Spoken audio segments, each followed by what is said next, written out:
Hello friends, कैसे हैं आप लोग। हमारे YouTube channel study with expert में आप लोगों का स्वागत है। फ्रेंड्स, ये दृष्टि जुलाई की मैगजीन है। इसमें एग्ज़ाम पॉइंटर सभी प्रतियोगी परीक्षाओं में जो प्रश्न पूछे जाते हैं सब्जेक्ट वाइज, उसमें के प्रश्न दिए हुए हैं, उसी पे हम चर्चा करेंगे। फ्रेंड्स, आप लोग ज़्यादा से ज़्यादा हमारे यूट्यूब चैनल को लाइक कीजिए, शेयर कीजिए, सब्सक्राइब कीजिए। तो चलिए फ्रेंड्स, आते हैं सब्जेक्ट पे, टॉपिक पे, टाइम को ना वेस्ट करते हुए। करें वह हड़प्पाई स्थल जहाँ से मृग पट्टिका पर उत्कीर्ण सिंहयुक्त देवता की आकृति प्राप्त हुई है, तो वो क्या, काली बंगा। वह हड़प्पा स्थल जिसके नगर को 3 भागों, किला, मध्य नगर एवं निचले नगर में विभाजित किया गया था, धवलावीरा। फिर करें ऋग्वेद, यजुर्वेद तथा सामवेद को संयुक्त रूप से कहा जाता है वेद त्रयी या त्रयी, है ना। इम्पोर्टेंट है, ये सब प्रश्न पूछे गए। बौद्ध संघ में सर्वप्रथम शामिल होने वाली स्त्री थी महाप्रजापति गौतमी। सम्राट हर्ष ने अपनी राजधानी थानेश्वर से स्थानांतरित की थी कन्नौज में। वह विद्वान जिसने तारीख मुबारक शाही की रचना की थी, याहिया बिन अहमद सरहिंदी। चंद्रगुप्त मौर्य ने सेल्यूकस निकेटर को हराया था 305 ईस्वी पूर्व में।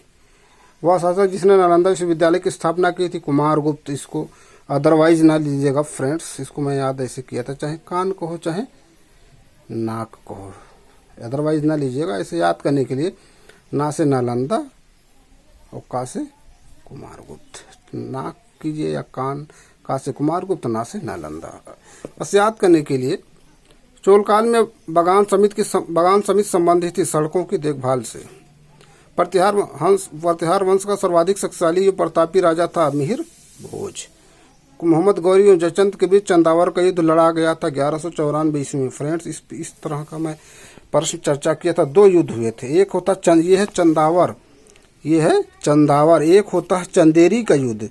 तो देखिए यहाँ मात्रा अपराग मंत्रा है, चंदावर तो पहले आएगा, इसी के मतलब पहले ये लड़ा गया।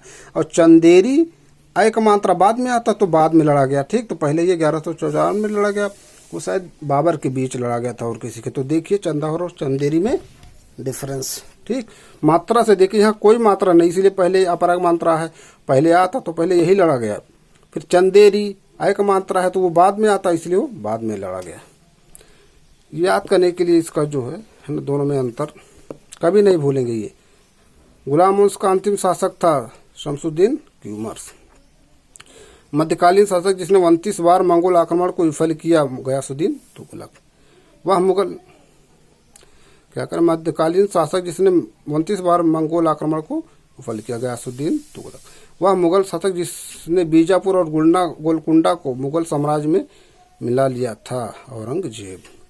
मराठा साम्राज्य के अष्टप्रधान में सुमंत होता था विदेश मंत्री। तो देखिए डिफरेंस जानिए, एक होता अष्टप्रधान, एक होता अष्टदिग्गज। अब अष्टप्रधान और अष्टदिग्गज में अंतर देखिए।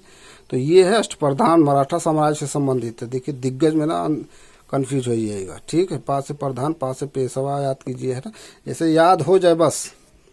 अष्टदिग्गज जो थे कृष्णदेव राय के समय की, अष्टप्रधान मराठा साम्राज्य, पास से पेशवा करके याद कर लीजिए। अष्ट दिग्गज हो जाएगा तो कृष्णदेव राय के समय आपको याद होना चाहिए कि विदेश मंत्री किसी भी तरह। 1674 ईस्वी पांडिचेरी की स्थापना की थी फ्रांसिस मार्टिन ने, ठीक। अब देखिए पांडिचेरी या पुदुचेरी, ठीक है। पुदुचेरी की है जो है शायद 3 जो है पार्ट हैं, अलग अलग राज्यों में विभाजित हैं। देख ही लीजिए, एक है यनम, यक है, यनम का कराईकाल, फिर पुदुचेरी है, फिर माहे है। देखिए यक, यनम, कराईकाल, फिर पुदुचेरी है, फिर माहे है। तो ये शायद आंध्र प्रदेश में है। ये यनम कराईकाल ये जो है शायद तमिलनाडु में है। देख ही लीजिएगा, यनम कराईकाल, फिर पुदुचेरी, फिर ये माहे शायद केरल में है। तो ठीक, ये 3 इसी के पार्ट शायद हैं। सर्च कीजिएगा दोस्तों पुदुचेरी, ठीक है। बहुत इंपॉर्टेंट है, ये पूछा भी प्रश्न है इसमें एक बार। अब देखिए जब आप सर्च करेंगे तो उससे आपका रिवीजन भी हो जाएगा।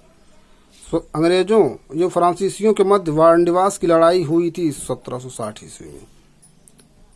चतुर्थ आंग्ल मैसूर युद्ध के समय गवर्नर जनरल था Lord village jelly. Lord Wellesley का कार्यकाल क्या था? 1600 कितना है, देख लीजिए इसको। लॉर्ड कॉर्नवालिस द्वारा स्थायी बंदोबस्त लागू किया गया था 1793 ईस्वी में। ठीक, कार्यकाल मालूम होना चाहिए। वेलेजली का बाद में है शायद, जो है कॉर्नवालिस का पहले। देखिए है ना दोनों में कब किसका कार्यकाल है।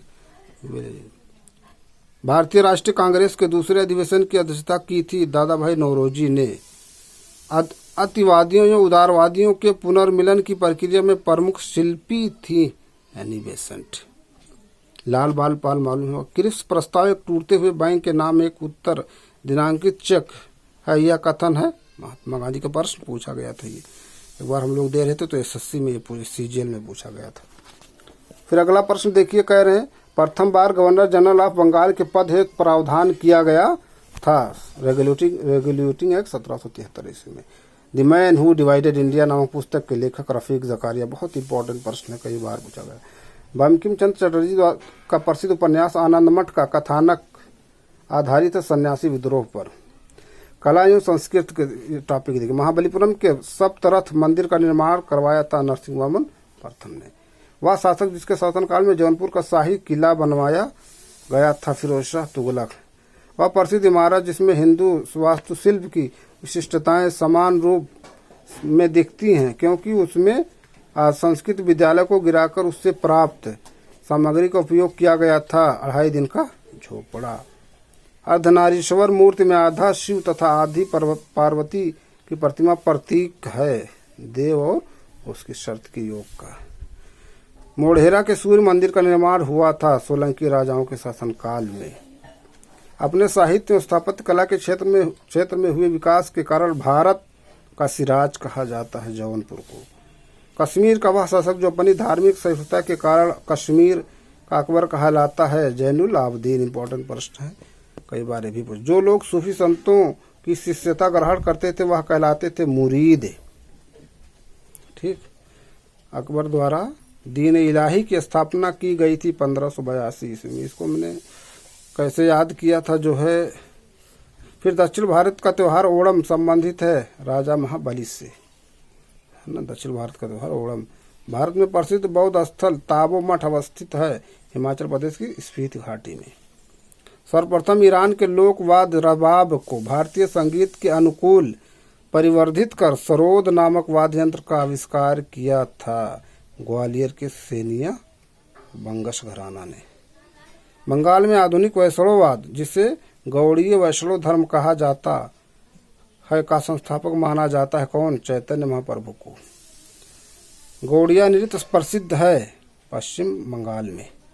तमिलनाडु का हथियार आधारित मार्शल आर्ट है सिलाम्बम।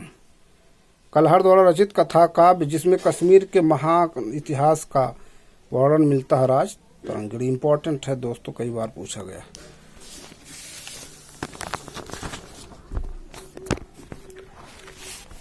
अब देखिए इसमें जो है शाहतीरी शिल्पकला और मेहराबी गुंबद कला का सुंदर समन्वय प्रमुख विशेषता इंडो इस्लामिक स्थापत्य कला की।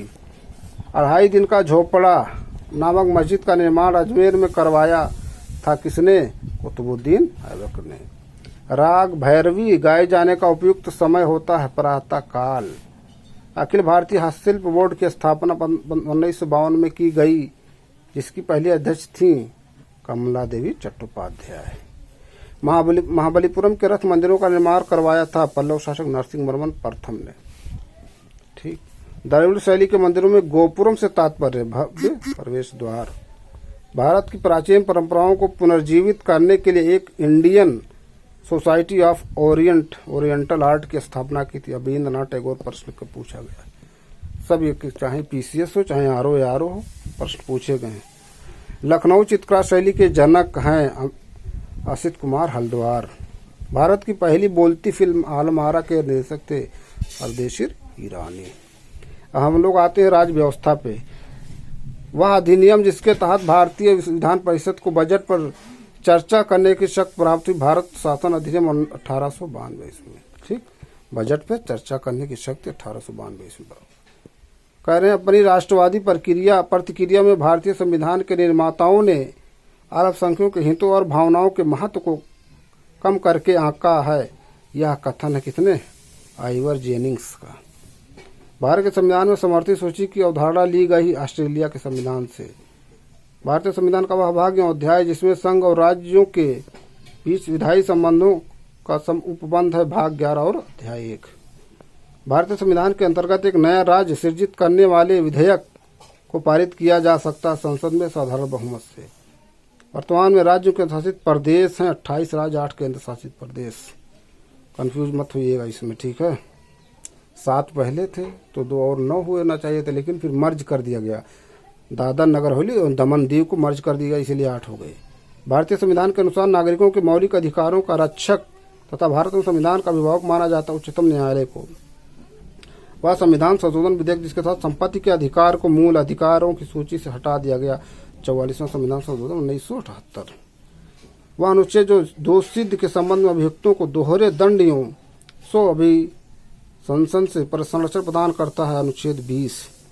राज्य के नीति शीर्षक तत्वों को भारतीय संविधान में शामिल किए जाने का उद्देश्य सामाजिक और आर्थिक लोकतंत्र को स्थापित करना। भारत का राष्ट्रपति अपना त्यागपत्र संबोधित करके देता है उपराष्ट्रपति को। फिर कह रहे हैं संविधान के अनुच्छेद 108 के अंतर्गत लोकसभा और राज्यसभा की संयुक्त बैठक आहूत की जाती है राष्ट्रपति द्वारा। भारत के बाद राष्ट्रपति जो ट्रेड यूनियन आंदोलन से संबंधित वीवी गिर, कई बार ये प्रश्न पूछा गया है दोस्तों। यदि भारत के प्रधानमंत्री संसद के उच्च सदन के सदस्य हैं तो वह अविश्वास प्रस्ताव की स्थिति में अपने पक्ष में वोट नहीं दे सकेंगे। बहुत ही इंपॉर्टेंट प्रश्न है दोस्तों, ये बहुत ही देख रहे हैं। कह रहे हैं यदि भारत के प्रधानमंत्री संसद के उच्च सदन के सदस्य राज्यसभा के तो वह अविश्वास प्रस्ताव की स्थिति में अपने पक्ष में वोट नहीं दे सकेंगे। ठीक है, कितना इंपॉर्टेंट प्रश्न। भारत में स्वतंत्रता के पश्चात प्रथम मंत्रिमंडल के कानून मंत्री थे डॉक्टर BR अम्बेडकर। अपने कर्तव्यों के अनुपालन में भारत के राज्य क्षेत्र में सभी न्यायालयों में सुनवाई का अधिकार प्राप्त होता भारत के महान्यवादी को। भारतीय संविधान का वह अनुच्छेद जिसके अंतर्गत राज्य विधानसभाओं में आंग्लीय भारतीय समुदाय के लिए प्रतिनिधित्व का प्रावधान किया गया है, अनुच्छेद 333। वह राज्य जिसे लोकसभा की सर्वाधिक सीटें प्राप्त हैं उत्तर प्रदेश, कितना 80, और राज्यसभा 31। लोकसभा का सचिवालय सीधे नियंत्रित होता लोकसभा के अध्यक्ष द्वारा। भारतीय संसद में शून्य काल का समय होता है दोपहर 12 बजे से अपराह्न 1 बजे तक। लोकसभा द्वारा पारित धन विधेयक राज्यसभा द्वारा भी पारित मान लिया जाएगा यदि राज्यसभा द्वारा उस पर कोई कार्रवाई नहीं की जाती 14 दिनों तक। फिर करें वह अनुच्छेद जिसके अंतर्गत विधान परिषद की स्थापना या समाप्ति का प्रावधान किया गया, अनुच्छेद 169। संघ और राज्यों के मध्य संबंधों की समीक्षा करने के लिए गठित हुआ था सरकारी आयोग। भारत में लोकपाल एवं लोकायुक्त की स्थापना का सुझाव दिया था प्रथम प्रशासनिक सुधार आयोग। तो फ्रेंड्स, ये कुछ इंपॉर्टेंट प्रश्न थे जिस पे हमने चर्चा किया। जो अगला टॉपिक है ज्योग्राफी भूगोल से संबंधित, उस पर अपने अगले वीडियो में चर्चा करेंगे। फ्रेंड्स, वीडियो बहुत ज़्यादा लंबा लेंथी ना हो जाए इसलिए, और छोटे में रख रहे हैं इसको। आप लोग ज़्यादा से ज़्यादा हमारे यूट्यूब चैनल को लाइक कीजिए, शेयर कीजिए, सब्सक्राइब कीजिए फ्रेंड्स। ज़्यादा से ज़्यादा रिवीजन कीजिए। Thank you friends.